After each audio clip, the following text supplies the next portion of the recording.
Cricket ஃபேன்ஸுக்கு வணக்கம். So இன்னைக்கு MS தோனி அவர்களுடைய birthday. At the same time CSK update இல்லாமல் எப்படி இன்னைக்கு சிஎஸ்கே உடைய ஒரு சில update and Texas super Kings அந்த டீம் உடைய அப்டேட் அப்படிங்கிற எல்லாத்தையும் கம்ப்ளீட்டாக பார்க்கலாம். அதுக்கு முன்னாடி ஃபர்ஸ்ட் டைம் சேனலுக்கு வரீங்கன்னா மறக்காம சப்ஸ்கிரைப் பண்ணி சப்போர்ட் பண்ணுங்க. அப்போதான் அப்டேட் எல்லாமே எங்களை வந்து சேரும். சரி வாங்க வீடியோக்குள்ள போகலாம். ஸோ தோனி அவர்களுடைய பர்த்டே. ஸோ 3 ICC டிராஃபி, அது மட்டும் இல்லாமல் மிகப்பெரிய ஒரு லெகசி இன்னும் கண்டினியூ ஆகுதுன்னு சொல்லி ஆகணும். அடுத்த ஒரு வருஷம் கண்டினியூ பண்ணுவார் அப்படிங்கிற அப்டேட் தான் சிஎஸ்கே சைட்லேருந்து கிடைச்சிருக்கு. சுரேஷ் ரெய்னா பொறுத்த வரைக்கும் நெக்ஸ்ட் இயர் பேட்டிங் கோச்னு சொல்றாங்க. சிஎஸ்கே வந்துட்டு என்ன மாதிரி பிளான் பண்ணுவாங்க அப்படின்னா, ஒரு சீசன்ல நடந்த மிஸ்டேக்கை மெகா ஆப்ஷனுக்கு முன்னாடி சரி பண்ணணும்னு பார்ப்பாங்க. ஏன்னா சிஎஸ்கே பொறுத்த வரைக்கும் மெகா ஆப்ஷனுக்கு அப்புறம் பல தடவை டீம் செட் ஆகாம போயிருக்கு. சிஎஸ்கேக்கு இந்த சீசனும் அதுக்கு முன்னாடி சீசனும் இப்படிதான் அமைஞ்சதுன்னு சொல்லி ஆகணும். ஆனா இந்த வருஷம் ஓரளவுக்கு ஸ்குவாடை பில்ட் பண்ணிடுவாங்கன்னு நினைச்சோம். பட் இருந்தாலுமே ராகுல் திரிபாதி, தீபக் ஹூடா, விஜய் சங்கர், அஸ்வின் எதிர்பார்க்கப்பட்ட ஒரு 4 பேர் பர்ஃபார்ம் பண்ணலைங்க. ஸோ ராகுல் திரிபாதி ஒரு ஒன் டவுன்ல ஓப்பனிங்ல ஓரளவுக்கு சாலிடா ஆடி கொடுத்திருந்தாரு அப்படின்னா, ஒரு கருண் நாயர் மாதிரியான பிளேயர் பிக் பண்ணியிருந்தா கூட சிஎஸ்கே ஓரளவுக்கு முன்னாடி வந்திருப்பாங்க. அண்ட் விஜய் சங்கர் அந்த ஆல்ரவுண்டிங் கேட்டகரி ஒரு ஹர்திக் பாண்டியாவோட ரோல் பண்ணுவாரு அப்படிங்கிறத பார்த்தா, ஸோ ஓவர்ஸும் போடல. அட் த சேம் டைம் ரொம்ப முக்கியமா பேட்டிங்கும் ரொம்ப ஸ்லோ ஸ்ட்ரைக் ரேட்ல ஆனாரு. இவங்க எல்லாருமே டிஎன்பிஎல்ல பயங்கரமா ஆடுற மாதிரி இருக்கு. ஆனா ஐபிஎல் ஸ்டாண்டர்டுக்கு உண்மையாலுமே கொஞ்சம் கஷ்டம் அப்படின்னு தான் சொல்லி ஆகணும். ஸோ அஸ்வின் அவர்களும் பார்த்தோம் அப்படின்னா ரொம்ப எக்ஸ்பெக்ட் பண்ணிட்டு இருந்த நம்ம. ஸோ டிஎன்பிஎல்ல நீங்க பாத்தீங்க அப்படின்னா ஓப்பனிங் இறங்கி போன மேட்ச் எல்லாம் சும்மா பிரிச்சுட்டு இருந்தாரு. அண்ட் பவுலிங்கும் வந்துட்டு செம்மையா போடுறாரு. பட் ஐபிஎல் லெவல் அப்படிங்கிற போது வரும்போது அவர் ஈஸியா பிக் பண்ணிடுறாங்க. அவருடைய ஸ்ட்ரென்த்தும் பவர் பிளேக்கு அப்புறம் தான், அவர் பவர் பிளேக்கு முன்னாடியே போட்டாரு, ஈஸியா பிக் பண்ண முடியுது அப்படிங்கிறத பார்க்குறோம். அவருடைய நேச்சுரல் அந்த ஆஃப் ஸ்பின் போடாம நிறைய ட்ரை பண்றாங்க அப்படிங்கிற மாதிரியும் கமெண்ட்ரியில சொல்லி நம்ம கேள்விப்பட்டிருக்கோம்.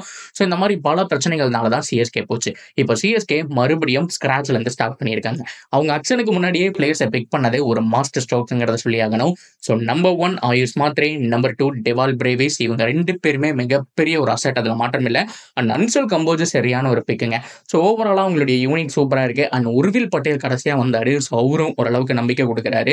ஸோ சிஎஸ்கே முழுக்க முழுக்க ஒரு யங்ஸ்டர் சைடாக மாறிட்டு வந்துட்டு இருக்கேன். சுரேஷ் ரெய்னா அவர் தான் நெக்ஸ்ட் பேட்டிங் கோச் அப்படிங்கிற மாதிரி அப்டேட் கொடுத்துருக்காங்க. அண்ட் ரொம்ப முக்கியமாக ஸ்டீஃபன் ஃபிளமிங் இன்னும் ஒரு சீசன் இல்லைன்னா 2 சீசன் அடுத்த மெகா ஆப்ஷன் வரைக்கும் இருப்பாரு.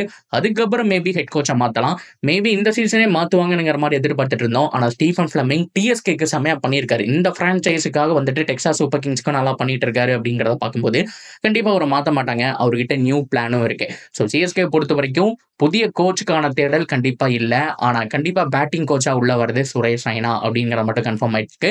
அண்ட் சுரேஷ் ரெய்னா கொடுத்த அப்டேட் என்ன அப்படின்னா, தோனியோட பர்த்டே முன்னிட்டு இன்னொரு சீசன் கண்டிப்பா ஆடுவாரு, நீங்க யாருமே கவலைப்பட வேண்டாம் அப்படின்னு சொல்லியிருக்காரு. எஸ், அவர் பேட்டிங் கோச்சாவும் தோனி அவர்கள் உள்ள பிளேயராகவும் விளையாடுறத பாக்குறதுக்கு தான் எல்லாருமே காத்துக்கிட்டு இருக்காங்க. சூப்பரான ஒரு விஷயம். அப்படியே கட் பண்ணோம் அப்படின்னா எம்எல்சி லீகை பொறுத்த வரைக்கும் செமையா போயிட்டு இருக்கு. ஸோ குவாலிஃபயர் 1 மேக்ஸ்வெல்லுடைய டீமுக்கும் நம்மளுடைய ஃபேப் டூ பிளஸ் டீமான டெக்சாஸ் சூப்பர் கிங்ஸுக்கு தான் சரியான ஒரு மேட்சா இருக்க போது. எப்படியோ டாப் 2 சீல் பண்ணிட்டாங்க. உண்மையாலுமே டெக்சாஸ் சூப்பர் கிங்ஸ் ஒரு மொக்க டீமா இருந்தாங்க. இப்போ ஏகப்பட்ட பேட்டிங் பவுலிங்னு சொல்லிட்டு எல்லா இடத்துலயுமே வேலை பார்த்து செம்மையான ஒரு டீம் உருவாக்கி இருக்காங்க. பொறுத்திருந்து பார்ப்போம். ஸோ குவாலிஃபயர் 1 ஆட போறாங்க. அண்ட் எம்ஐ நியூயார்க் அவங்க எங்கிருந்து தான் வராங்கன்னு தெரியல. வெறும் 3 வெற்றி தான் இருந்தது இந்த சீசன்ல. ஆனா குவாலிஃபை ஆயிட்டாங்க கைஸ். ரன் ரேட் படி அவங்க குவாலிஃபை ஆயிட்டாங்க. ஸோ டாப் 4 வந்துட்டாங்க. ஸோ இனி குவாலிஃபயர் 1 இதெல்லாம் முடிஞ்சு செமிஃபைனல்லாம் முடிஞ்சு ஃபைனலில் யார் ஜெயிக்க போறான் அப்படிங்கிறதான் மிகப்பெரிய கேள்வி. பொறுத்திருந்து பார்ப்போம். ஸோ அச்சீவ் பண்ணால் சூப்பராக இருக்கும். ஸோ டெக்சாஸ் சூப்பர் கிங்ஸ் இவங்களுடைய அந்த ஒரு முன்னேற்றம் கண்டிப்பாக சிஎஸ்கேக்கு ஹெல்ப் பண்ணும். அதுலேருந்து ஒரு சில பிளேயர்ஸ் எடுக்கலாம். டானவன் ஃபெரேரா செம்மையா ஆடிட்டு இருக்காரு. ஸோ ரொம்ப முக்கியமாக உங்களுடைய பவுலிங் யூனிட் ஓரளவுக்கு டீசெண்டாக இருக்கு. இன்னும் பார்த்தோம் அப்படின்னா டேரியல் மிச்சல் மாதிரியான பிளேஸ் மட்டும்தான் சொதப்பிட்டு இருக்காங்க. அண்ட் மார்க்கஸ் டைனஸ் அவர் அடிக்காமையே டீம் சும்மா வேற லெவல் இருக்கு. அவரும் அடிக்க ஆரம்பிச்சாரு அப்படின்னா ஸோ இன்னும் தரமா இருக்கும். இந்த சீசன் எப்படி முடிக்க போறாங்கிறத பொறுத்து தான் இதுலேருந்து எவ்வளோ பிளேயர் சிஎஸ்கேக்கு வர போறாங்க அப்படிங்கிறத நம்மளால யூகிக்க முடியும். பொறுத்திருந்து பார்ப்போம் guys. So that's video guys. இதை பத்தின உங்களுடைய கருத்துக்கள் என்னவோ அதை தாராளமாக கமெண்ட்ல சொல்லலாம். தொடர்ந்து அப்டேட்டுக்கு சேனலோட நினைச்சிருங்க. மறக்காம சப்ஸ்கிரைப் பண்ணி சப்போர்ட் பண்ணுங்க.